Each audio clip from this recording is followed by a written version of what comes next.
Bueno, hermano, quiero hoy entrar en un tema interesante, que quiero comenzarlo con una pregunta. ¿Quién mató a Cristo y por qué?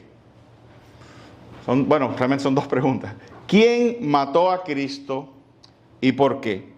Bueno, obviamente nosotros conocemos quién físicamente ejecutó a Cristo. Sin embargo, vamos a tratar de ver que hay algo más detrás, que la muerte de Cristo no fue, digamos, el resultado de un acontecimiento imprevisto que ocurrió o el resultado de la idea fundamental de los que lo ejecutaron, sino que detrás de la muerte de Cristo habían cosas más complejas y más maravillosas ocurriendo. Por ejemplo, yo quisiera comenzar esta serie de estudios de quién mató a Cristo y por qué, porque además esto tiene que ver contigo y esto va a balancear también ese criterio de el responsable de la muerte de Cristo. ¿Y por qué? No, porque no solo tenemos que entender quién mató a Cristo, sino por qué muere, por qué es necesario que a Cristo se le quite la vida. Y entonces, como les digo, vamos a lanzarnos a partir del pasaje de Hechos 2, 22 al 23. Hechos 2, 22 al 23. Y dice así, en esta predicación de Pedro, dice: varones israelitas, oíd estas palabras. Jesús Nazareno, varón aprobado por Dios entre vosotros con las maravillas y prodigios y señales que Dios hizo entre vosotros por medio de él, como vosotros mismos sabéis. A este entregado, por el determinado consejo y anticipado conocimiento de Dios, prendisteis y matasteis por manos de inicuos, crucificándole. Amén. Y nosotros vemos, digamos, aquí vemos lo que conocemos, ¿no? En un sentido, Pedro hace responsable a los judíos, básicamente le dice: vosotros, dice, prendisteis y matasteis por manos de inicuos. De hecho, ahí pone a todo el mundo, ahí los pone a ellos en un sentido como autores intelectuales de eso, y pone también como responsable a los romanos, los cuales llama manos inicuas. Sin embargo, más atrás, nosotros estamos viendo al final del texto el resultado de algo que dice el texto que fue un consejo determinado, o sea, un designio determinado anticipadamente por Dios mismo.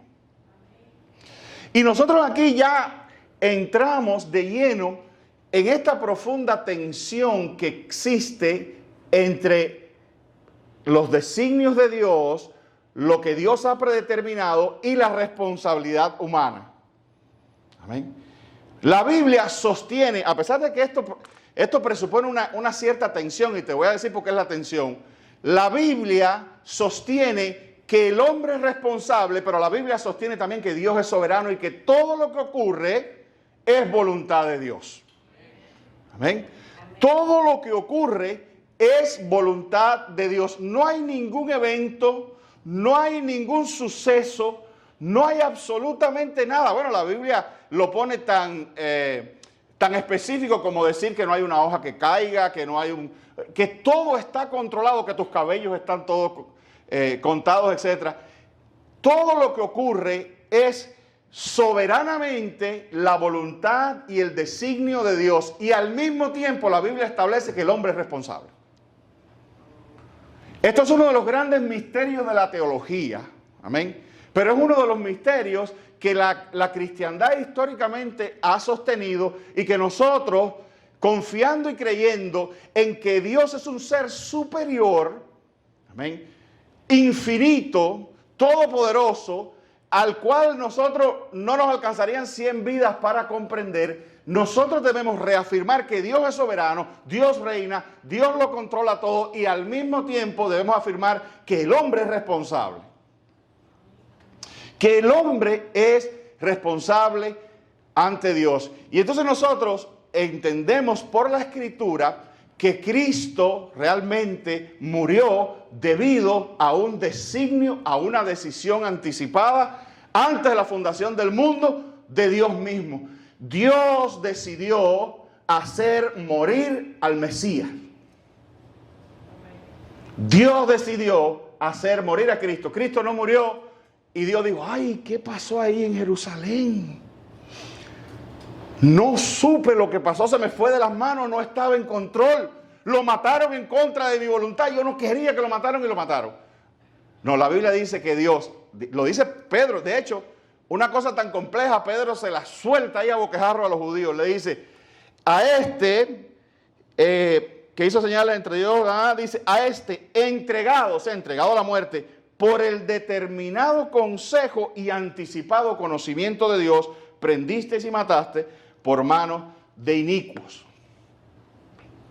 Amén. Entonces, eso un poco, después vamos a ir deshojando más esto, ¿no? Pero eso un poco establece la idea, bueno, responde un poco quién mató a Cristo. Bueno, la Escritura, hay un sentido en que soberanamente Dios mismo decidió que Cristo muriera.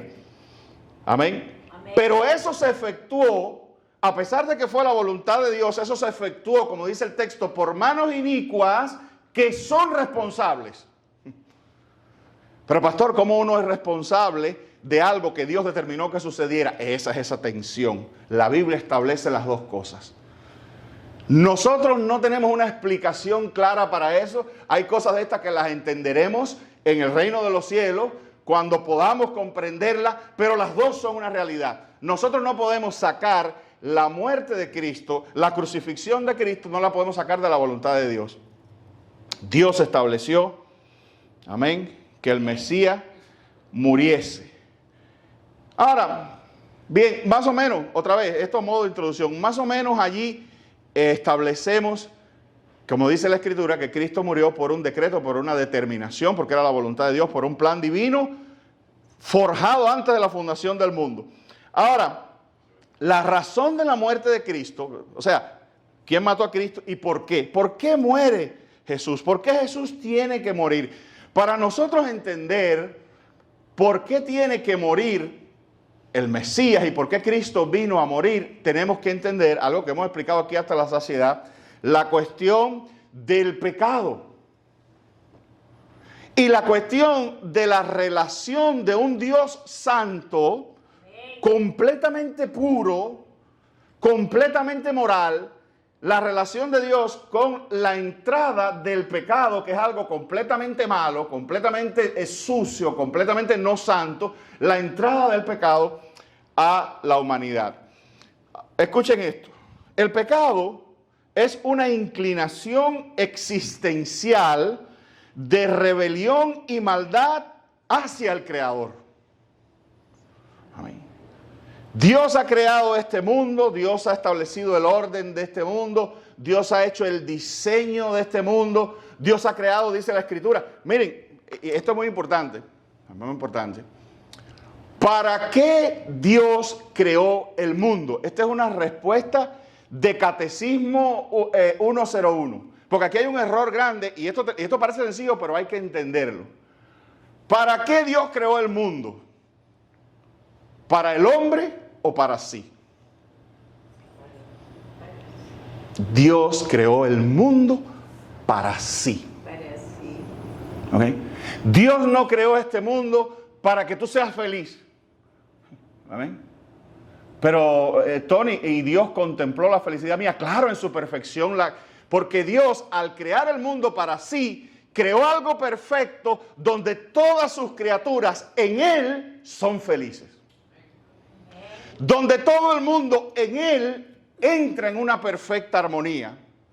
Donde todo el mundo en adoración a Él. Bueno, fíjense que la Biblia dice que Dios creó a cada uno de nosotros para la alabanza de su gloria. Amén. Amén. O sea que en la idea original por la cual Dios creó la humanidad fue para que la humanidad, para compartirse, esto lo he dicho otras veces, para compartir su belleza, su grandeza, su amor con los hombres y los hombres dijeran, wow. ¿Verdad? Y los hombres dijeran, qué maravilla pertenecer a ti. Qué maravilla que me hayas creado y te me hayas revelado. Me hayas creado de una manera que yo sea un ser humano con conciencia, con comprensión del amor, de lo bello, de todo. Y en medio de eso te me hayas revelado tú, que eres el origen de la vida, del amor y de lo bello. Entonces Dios creó a Adán y Eva, y le dio cosas bellas para que Adán y Eva dijeran, wow, qué maravilla ese Dios. Es mi deseo vivir para siempre, para ti, amándote, sirviéndote, porque, miren, entienden, hermanos, por eso digo, es un problema existencial. Vamos a tratar de usar un poco la imaginación, pero cuando Adán y Eva se vieron o se tuvieron autoconciencia de que estaban vivos, la única explicación que tenían ahí era Dios. Es como despertaron. ¿Y por qué yo estoy aquí? Dios, estás aquí por mí. Te acabo de crear. No es que, no es que yo estoy aquí. Bueno, yo estoy aquí porque yo pertenezco a un linaje tremendo. No sé quién y no sé quién se fueron juntando y fueron creando esta persona que soy yo. Y bueno, yo vengo aquí, pero no sé, yo estoy aquí para encontrar mi propósito en la vida, para ser feliz, para encontrar a alguien con quien casarme. Cosas que no digo que sean malas, ¿no? Pero cuando Adán y Eva vieron la luz del día, la luz de la vida, con lo primero que se encontraron, la única respuesta con la que se encontraron, por la cual ellos habían surgido, es Dios. Dios. Amén. Toda la creación despertó a esta realidad. Somos por Dios. Amén. Dios lo creó todo. Adán y Eva. ¿Y nosotros qué hacemos aquí? Dios. ¿Y estos árboles lindos que hay? Dios. ¿Y estos animales? Dios. ¿Y esta belleza que me rodea? Dios. ¿Y la cascada y el lago y el río y las frutas? Dios. Amén. No había otra respuesta. No habían análisis científicos. No había personajes en la televisión explicándote para qué tú existes. No, Dios. Dios es el creador. Ahora, pastor, ¿y todo esto a dónde vamos? Para que entiendas el impacto del pecado. Cuando yo te digo esto, mira, o sea, Adán y Eva vivían en un ambiente espiritualmente estéril, donde todo era Dios. Amén.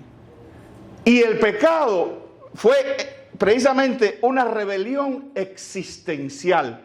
Esta gente que se acababan de descubrir que venían del Creador y que todo lo que existía había sido creado para ellos, decidieron rebelarse contra el Creador y algo en ellos se apagó, murió. Hubo un cortocircuito, hubo una mancha en la esterilidad de lo que te estoy hablando, ¿verdad? Hubo la primera contradicción contra el Creador, por eso se llama rebelión. Fue el primer desprendimiento de la criatura de su Creador. Dejaron de pensar Dios y empezaron a pensar en ellos mismos. En que ya no necesitaban al Creador, no necesitaban obedecerlo. La gente piensa, ay, el pecado de Adán y Eva es que se comieron la manzana, que no era ni manzana, eso no lo dice, el texto no dice que fue una manzana. Hay por ahí quien ha inventado y ha dicho que era un mango. Hay quien dice que el comer la manzana es una especie de alegoría a algo sexual, ¿verdad? El problema no fue ese. El problema es que en ese ambiente estéril, santo, puro, del que te estoy hablando, ellos decidieron rebelarse y desobedecer al Creador. El pecado es esencialmente una rebelión, una contradicción del Creador, una partida del origen. Eso es el pecado. Porque si la Biblia te dice, tú eres creado por Dios, y tú dices, no, yo parto, yo me separo del Creador. Amén, queridos hermanos. Yo me estoy haciendo entender, o esto es un poco, para que tú entiendas la penetración del pecado en el mundo. Eso que entró en Adán, y la Biblia dice, el pecado entró, ese es el ¿cómo se llama? El lenguaje que usas, el pecado entró en el mundo por un hombre. Pero de ahí pasó a toda la creación. Porque ¿qué pasó? ¿Qué sucedió? Que esa rebelión intrínseca apagó las luces espirituales, la vida espiritual en Adán. De alguna manera lo apagó y se empezaron a introducir en ese ambiente de esterilidad, se empezaron a introducir en el corazón de él deseos e intenciones que iban contra Dios, contra esa esterilidad, contra la santidad, contra su palabra. Amén, querido hermano. Entonces, ¿qué pasó? Que al Adán contraer esa especie de enfermedad, cuando Adán murió espiritualmente, cuando todas esas cosas se apagaron, comenzaron a reproducirse en toda la creación. Alguien lo explicó de una manera muy sencilla, ¿no? Con colores. Vamos a suponer que Adán era de color blanco. Cuando pecó, le cayeron manchas azules. Y cuando empezó a tener descendencia, toda la descendencia empezó a salir con manchas azules. Ese es el pecado. ¿Me van a entender? El primer hombre comenzó a reproducir esa intención ante Dios. Esa partida de las cosas de Dios, que con el tiempo se fue haciendo peor. Amén. Bien, vamos a seguir. Ya más o menos te doy una idea de la introducción del pecado, ¿verdad? Por eso te dije, el pecado es una inclinación existencial. ¿Qué quiero decir con eso? Que ya viene con tu existencia. Ninguno de nosotros tuvo que contraer el pecado, ya lo traía. David lo dice, David dice, en maldad he sido concebido y en pecado me concibió mis padres. Todos los hombres, todos, están en pecado. Todos. Por cuanto todos pecaron, dice la Escritura. Toda la raza humana está bajo este color azul. Todos.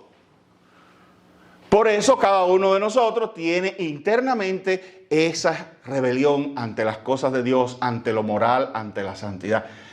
¿Cuál es el problema con la moral? La gente hace un rollo con la moral, ¿verdad?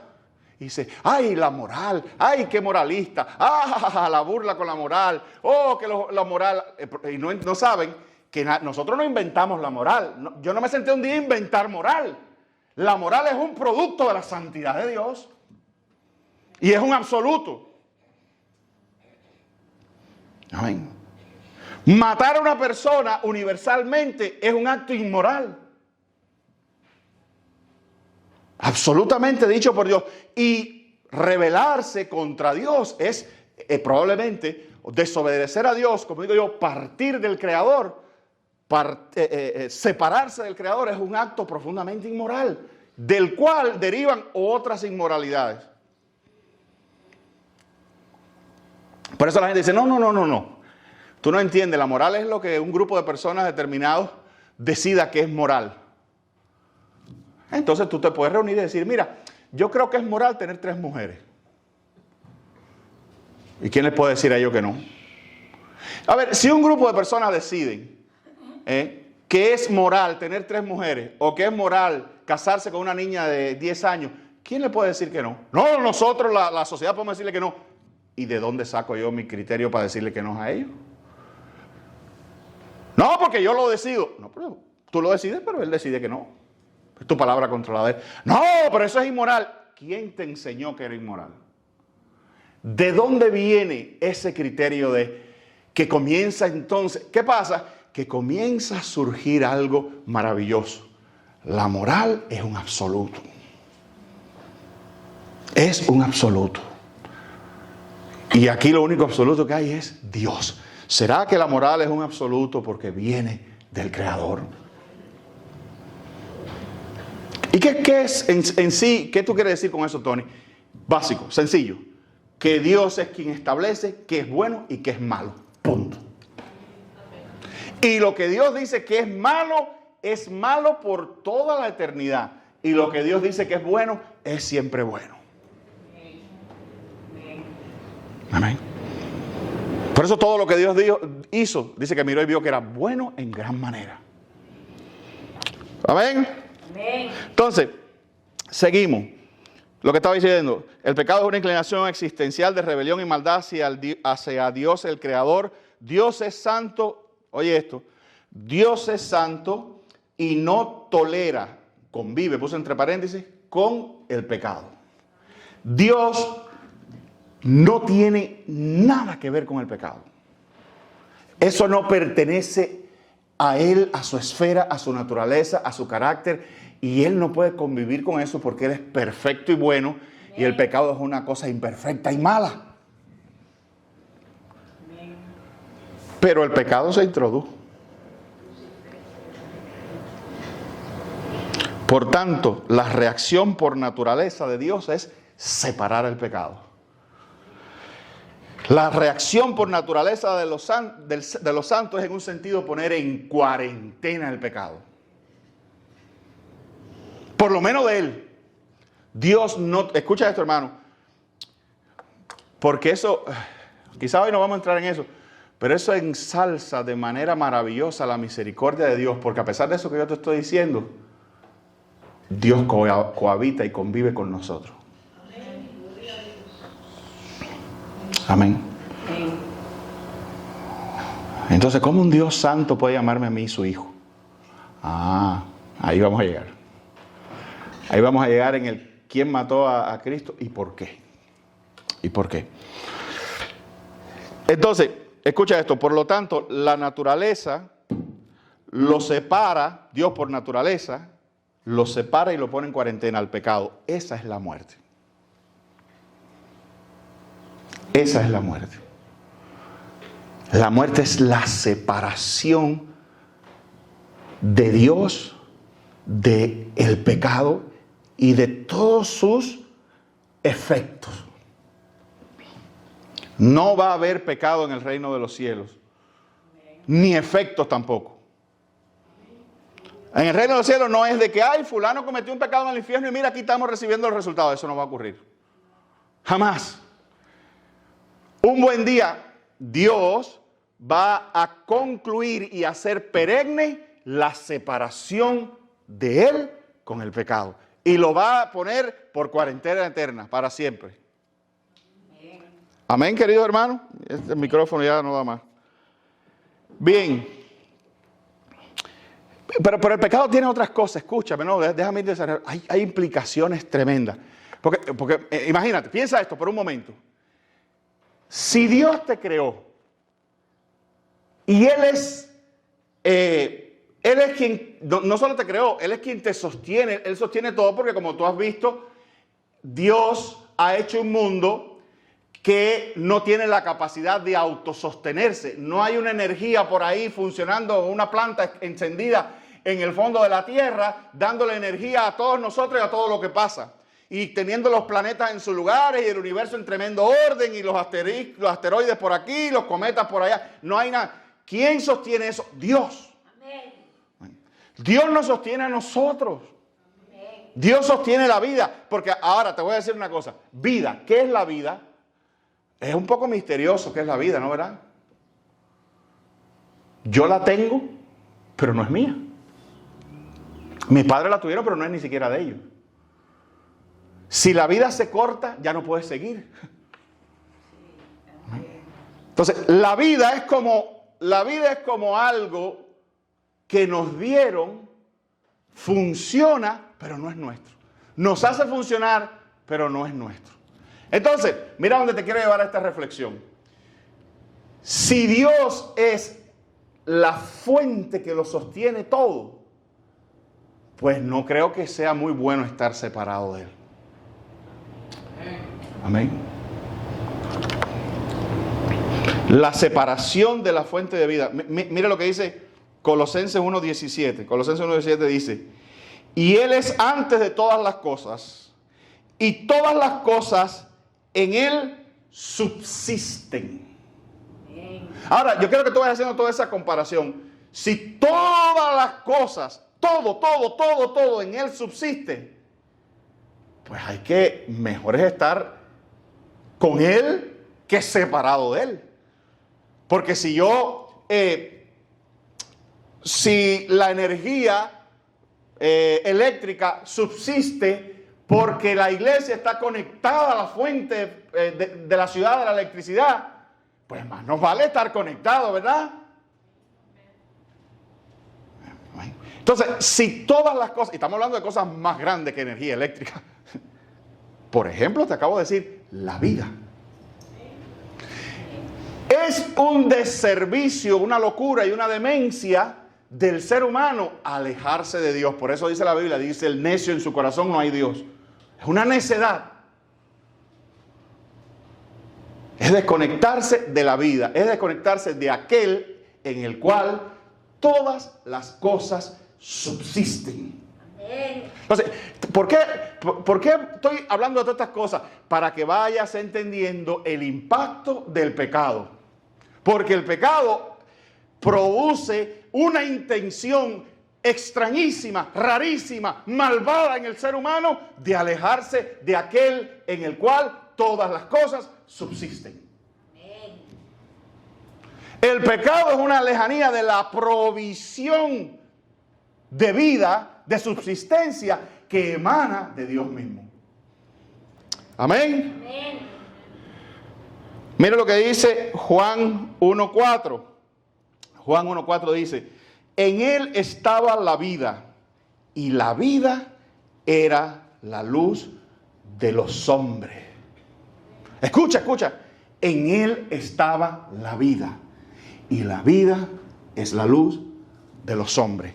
Todo esto para remachar y seguirte enfatizando, mi querido hermano, que no hay vida en separarse de Dios. Amén. Gloria a Dios.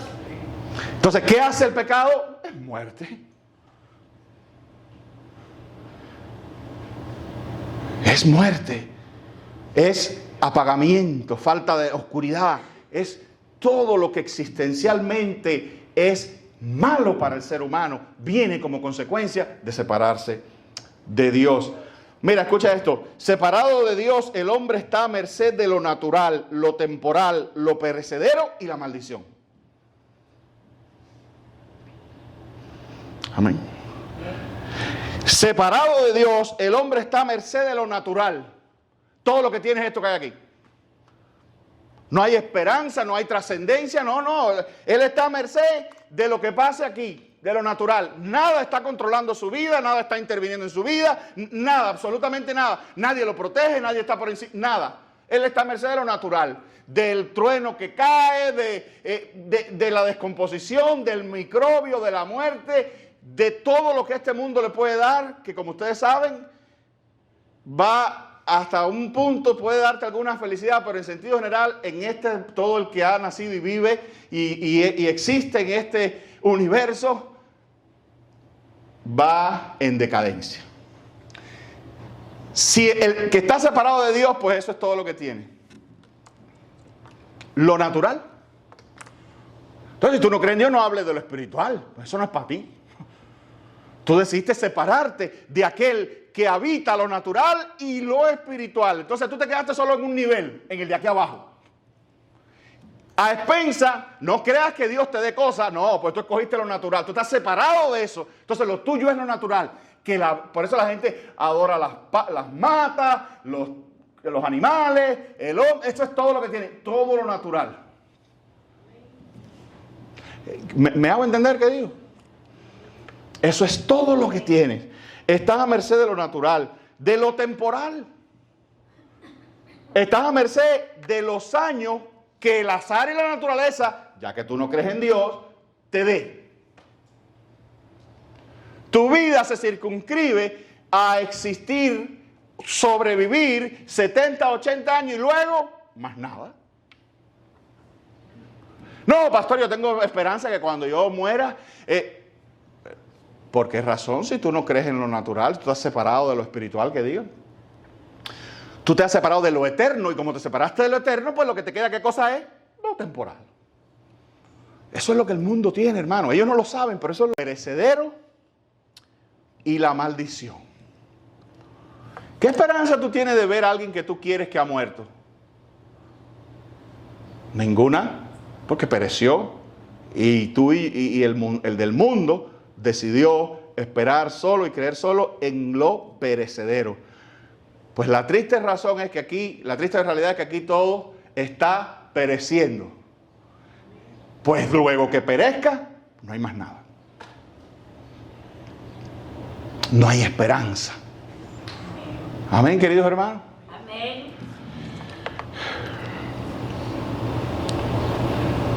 Y de la maldición. ¿Sabe por qué? Porque Dios maldijo el pecado. Amén. El mundo está bajo maldición. La primera maldición es la muerte. Amén. Pero vamos a ver todo eso. Hay mucha tela aquí por donde cortar. Miren, Marcos 11:21 dice. Marcos 11:21 dice. Entonces Pedro, acordándose, le dijo: Maestro, mira, la higuera que maldijiste se ha secado. ¿Escuchaste? Maestro, mira, la higuera que maldijiste se ha secado. Terminando su tiempo, esa separación concluirá en separación eterna de su Creador y ausencia de todo bien. Amén. Seco como una higuera bajo la maldición. Seco como una higuera que lo único que le quedan son 20, 30, 40, 50, 70, 80, 100 o quizás 120 años de un verdor que va a ir decayendo, y un día el juicio de Dios sobre el pecado se hará realidad y la higuera se habrá secado completamente y quedará destinada a esa cuarentena eterna, separada del Dios y de todo el bien, porque no hay bien en el infierno. No le creas al payaso que dice: yo me voy para el infierno porque ahí vamos a tomar. No va a haber cerveza en el infierno. En el infierno no va a haber nada que produzca alegría. Nada. No hay alegría en el infierno, no hay risa en el infierno. Aprovecha la risa ahora que es un don de Dios. Porque nada bueno, todo lo bueno va a ser extraído del infierno. Ahí no hay nada bueno, ahí no hay un amigo, ¿verdad? Que bueno, por lo menos voy a estar ahí en el infierno con los socios. No, nada de eso existe. La amistad es una cosa preciosa, es otro don de Dios. Todos esos sentimientos buenos no van a existir en el infierno. Ay, pastor, qué feo lo está poniendo. Es la verdad. La higuera que maldijiste se ha secado. Aquí hay dos, por eso le digo, aquí hay dos lugares donde estar: bajo maldición o bajo bendición. No hay un punto intermedio. Yo sé que es feo que no salgas allá afuera y le diga a la gente que están bajo maldición, pero lo están. Y Dios en su infinita misericordia le ha dado tiempo, ¿verdad?, para ver si la higuera reacciona y produce los frutos de volverse a su Señor. Amén. A ver si el gajo seco es insertado en el tronco de vida. La Biblia dice que cuando nosotros nos convertimos pasamos de ¿qué cosa? De muerte a vida. De tinieblas, ¿qué cosa? A la luz. Entonces la gente que anda por allá afuera, esos son los términos que la Biblia los descubre. Para que sepas, hermano, lo que estás haciendo, la maravilla de tu trabajo, de rescatar a los que están a las higueras secas de este mundo. Mira qué maravilloso trabajo te ha dado el Señor. Dios te ha dicho: te tengo aquí en la tierra, hijo mío, ya que yo te pasé de muerte a vida, ya que yo te cambié de las tinieblas a la luz, ya que yo te hice reverdecer como la vara de Moisés, te he puesto aquí para que le digas, para que llames, para que ruegues, para que trates de traer a aquellos con el mensaje de salvación, para que sean salvos, sean libres de la condenación que viene.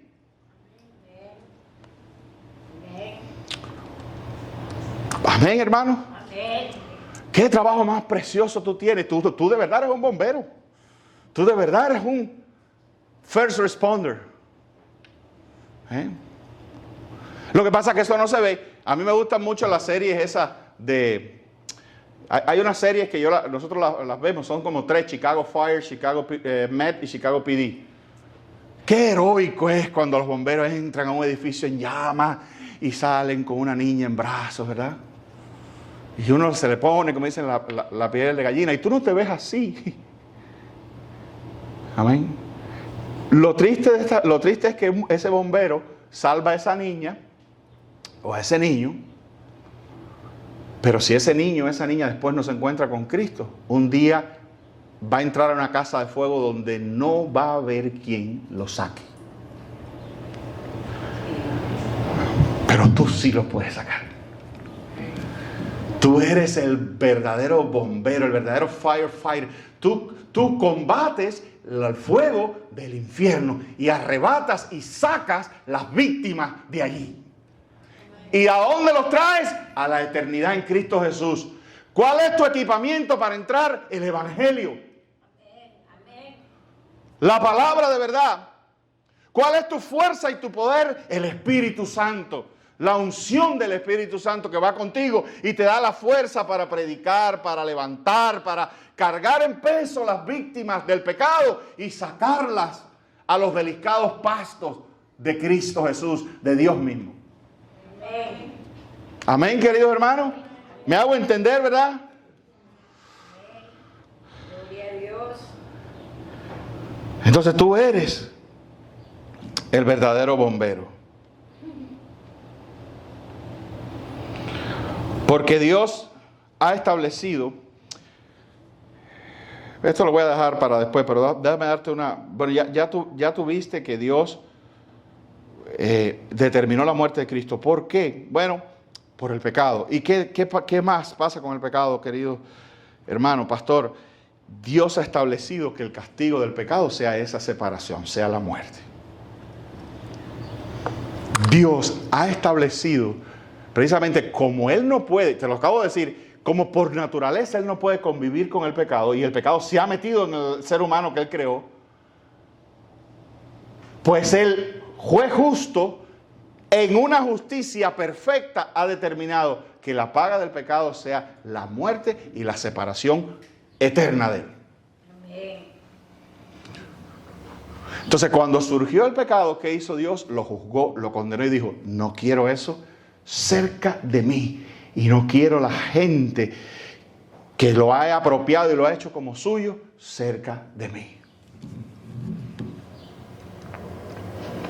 Entonces tenemos un problema. Y el problema es que yo soy pecador y tengo sobre mí esa sentencia de muerte. ¿Quién me puede salvar? ¿Quién me librará de semejante posición donde el juez justo, que lo sabe todo y que tiene todo el poder, o sea, que no lo puedo torcer el brazo y zafarme de esa, ni le puedo decir, espérate que te equivocaste, había algo aquí que no, mírate, estoy bajo el juicio de lo perfecto. Por eso la Biblia dice, ahora vas entendiendo cómo algunos textos hacen sentido. Por eso la Biblia dice, horrenda cosa es caer en manos del Dios vivo. Horrenda cosa porque si tú caes en manos de lo imperfecto, bueno, hay posibilidad. Descubrimos dónde está el error y nos libramos. Pero cuando tú caes en manos de lo perfecto, eso es final, concluyente, sin apelaciones. Amén. Amén. Nosotros no somos salvos por una apelación y que se descubrió en una apelación que Dios se había equivocado. Nosotros somos salvos porque Dios, ese juicio perfecto, decidió ponerlo en otra persona, en un sustituto que fuera santo y sin mancha para que pudiera ocupar ese lugar. Si no, también estaba contaminado. Dios tuvo que traer algo incontaminado a morir por lo contaminado. Entonces, nosotros no somos salvos por una apelación. Nosotros somos salvos por Dios mismo. La salvación pertenece a Dios. Lo dice la Escritura. Nosotros somos salvos porque Dios en su rico amor de tal manera nos amó que dijo, voy yo mismo a resolver el propio dilema de mi justicia perfecta y divina ejecutándola sobre un sustituto que tiene que ser santo. Y eso me va a parecer bien. Amén. Eso va a cumplir con mis expectativas. Amén. Amén. Gloria a Dios. Aleluya. Se abrió la puerta, la salida, la escotilla del mundo en maldición. La posibilidad para la higuera estéril. Por eso Cristo tuvo que morir. Porque Dios estableció que la paga del pecado era la muerte. Y había que morir. Amén. Pero no moriste tú ni morí yo. Ni tienen, otra vez vuelvo a la idea del bombero, ni tienen ellos que morir. Porque entonces Dios se viró y sorprendió la creación con una simple manera en la cual conectar su sacrificio con uno, acreditárselo a uno, ponérselo a la cuenta de uno. Y fue creerlo. Amén. Creerlo. Y creer no es un acto, creer es una transformación interna. Amén. ¿Verdad? Es un arrebatamiento interno que hace esta verdad. Te arrebata, te llena, te hace sentido, asienta bien en tus pensamientos, en tus ideas. ¿Verdad? Te convierte en humilde. Amén. Amén, querido Amén. hermano.